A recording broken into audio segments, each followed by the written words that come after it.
pile them all in one, smashes the bottom layer. Okay.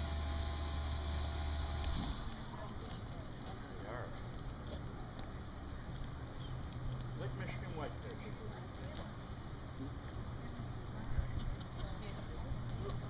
Post office, restaurant, fish boil, and also at the same time I'd like to welcome you here to the Edgewater Resort Complex.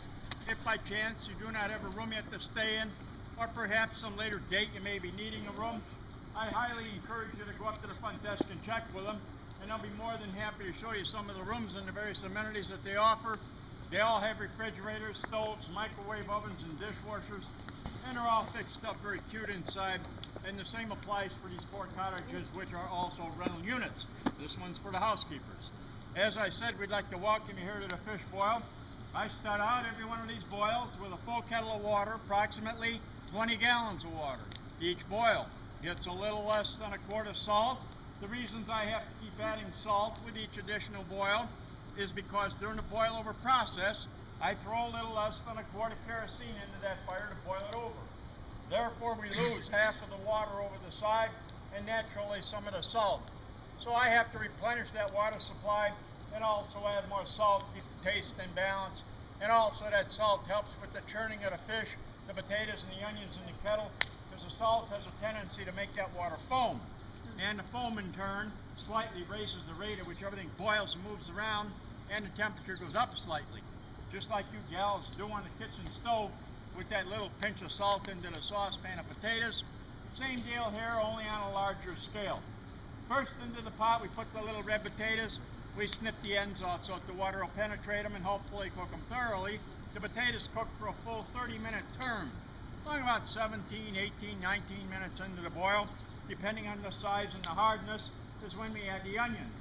If they're large like these, they go in around 10 minutes into the boil. If they're small, maybe around the 19.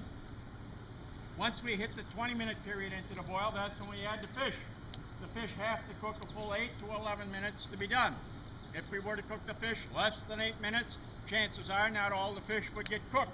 But the other side of the coin is, cook them too long over that 10.5, 11-minute period, especially if you have a rolling boil, and it would only be a matter of a few additional minutes, and we would have nothing but mush in that kettle. So the name of the game, so to speak, is to get the fish in and out within the last 10 or 11 minutes of that 30-minute boil. At the end of the 30-minute period, we do what's called a boil over. The boil over is not done necessarily as a spectacular sight, even though it appears as such. The primary reason of the boil over is to increase that kettle temperature instantly with the kerosene, and therefore force the fish oil, foam, soot, or whatever may be in that kettle at that time over the side, which leaves you with a nice clean meal. Then we pull it and bring it up front and serve it to you. To tell you a little bit more about these fish that are going to be going in the kettle, these are Lake Michigan whitefish, normally caught off of the north end of the peninsula at Gills Rock, but on the Lake Michigan side of the point in very deep water of about 60 to 140 feet of water in what's called a trap net, a gill net, or a pond net. These 3 different styles of nets are used to catch the fish of various lengths, under various conditions, in various areas of the bay and the lake. The fish are supplied to us fresh daily or semi-daily by Johnson's Fisheries out of Gills Rock. They bring the fish to me in those black tubs on the corner of the building, a layer of ice, about 60 fish, and another layer of ice on top, to ensure all the various restaurants up here that their fish are going to arrive in halfway decent shape. But when we get a hold of these fish, we take it one step further. We take the fish and we cut along the top of the fish from the dorsal fin or top fin forward. We cut all the fat out of the top of the fish and throw it away. It's a piece about 3 to 5 inches long. Then we take that fish and we cut it up into your 2-inch wide steaks, the tail of which may be slightly longer in most cases. The reasons we fashion the wood around the side of the kettle, as you see, is primarily 2 reasons: high winds and heavy rains. The more it storms off the bay, the more I have to stock the center of the fire with a lot of your hardwoods like oak, ash, maple, white birch, popple, elm, and so on and so forth. Then line the outside of the kettle very heavily to prevent the elements from putting that fire out, or the high winds from using up excess wood. As far as the wood is concerned, it does absolutely nothing. As far as the flavor of the meal, it is used only as a heat source. Years ago, the boilers used to use lake trout for the boils, but because it is more of a sport fish nowadays, we don't use the lake trout. We prefer to stick with the Lake Michigan whitefish, primarily because there is less oil content in the Lake Michigan whitefish. And the reasons that is because the Lake Michigan whitefish are vegetarian fish. They do not feed on other fish matters in the Great Lakes. They like things like seaweed, and that's why they are so mild in taste and have less oil content in them. And normally they do not respond to a hook. To tell you a little bit more about the fish boil in the way of history, the very first Door County fish boils started up here as commercial businesses back in 1956 on Washington Island as fly-ins, of which you paid about $1.50 for your meal, and also up at the Viking Grill in Ellison Bay, about 8 or 9 miles north of here, back in 1961. But prior to the 1956 date on Washington Island and the 1961 date up at the Viking Grill in Ellison Bay, the fish boils were done up here by the loggers, the commercial fishermen, and your local churches as fundraising on the weekends for their families and friends, until one of those characters up north got the bright idea and said, I wonder how the tourists will grab onto this one. And in 56 and 61, they did it as businesses, and it just took off like a skyrocket. So, since those dates, there have been approximately 8 to at various points in time, as many as 12 or 14 of us doing these fish boils up here at any given time during the evening hours. It is a so-called Door County tradition. It is also Icelandic in its origin. Any questions on a fish boil? Good! So if somebody asks you now, when the world's a fish boil, we all know exactly what to tell them, right? Next question. Anybody celebrating something I should know about? Anniversary, birthday, 25th, 50th, just got married or divorced. These are personal friends of mine. Happy anniversary. Anybody else? Oh boy.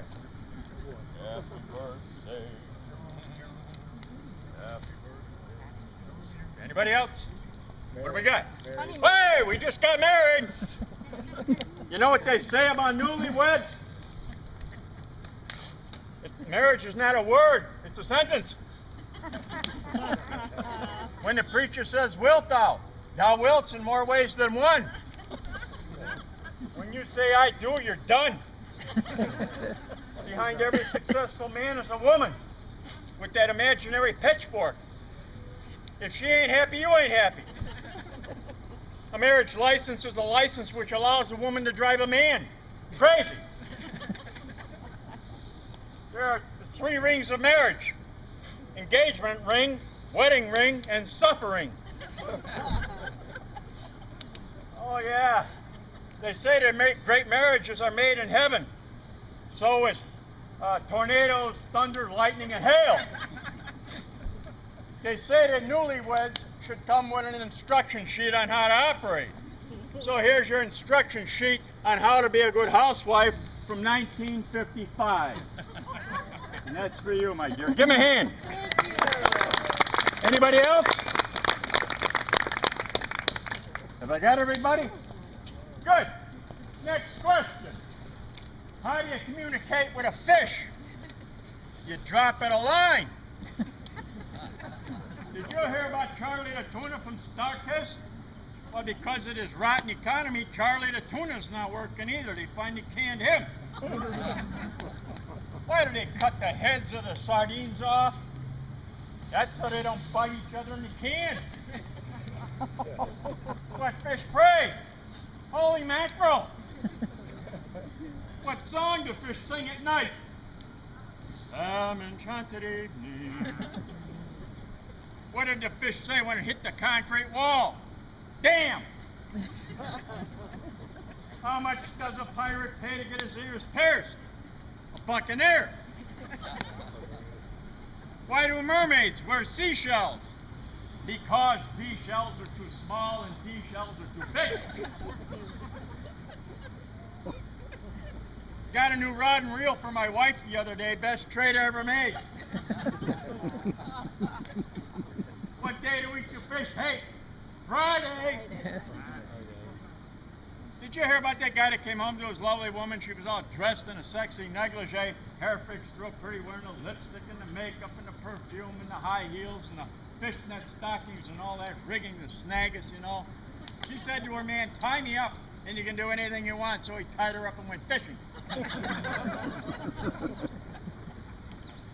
I took my wife to the doctor the other day. She was complaining about her hearing not being too good. So the doctor took that little light and he looked in the right ear and he said, there ain't nothing wrong with that ear, that's clean, clear. And he went around to the other side and he said, no wonder you can't hear, you got a suppository in it. My wife said to him, well, now I know where my hearing aid is at.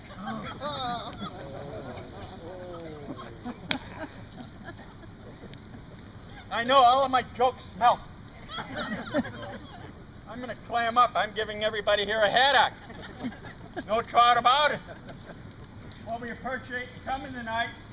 We welcome you back for many, many more. We also encourage you to check us out sometime for a breakfast. We do have a full breakfast menu with a lot of fine food on it. And I guarantee the gal is going to be serving you up front starter pancakes, eggs, Oscar Mayer bacon, omelets, waffles, French toast, sausages, hash browns, and ham. Will knock your socks off. They're all terrific cooks here in my book, including Tammy Krause, who owns the restaurant along with her husband, Mr. Larry Krause. And my name is Earl, and I approve this message. Now, at this time, I would like for everybody to be behind the benches because if we get a little wind, that smoke can and will travel that far and then some. When we're through here, you'll go between the two buildings and around to the right into the restaurant, form a line, grab a plate, and we will be glad to serve you. And make sure you take these sheets out of the box. Tell us what you see and do up here in the Door County area. Compliments to me, most of it's free. I'm going to let this go at the count of 3. The best picture will be around 4 or 5. Here we go. Ready? 1, 2, 3.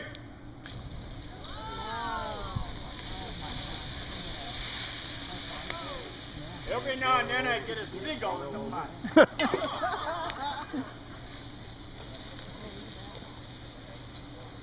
And this is Jose. He does some of your setup and dishes and all good stuff in there.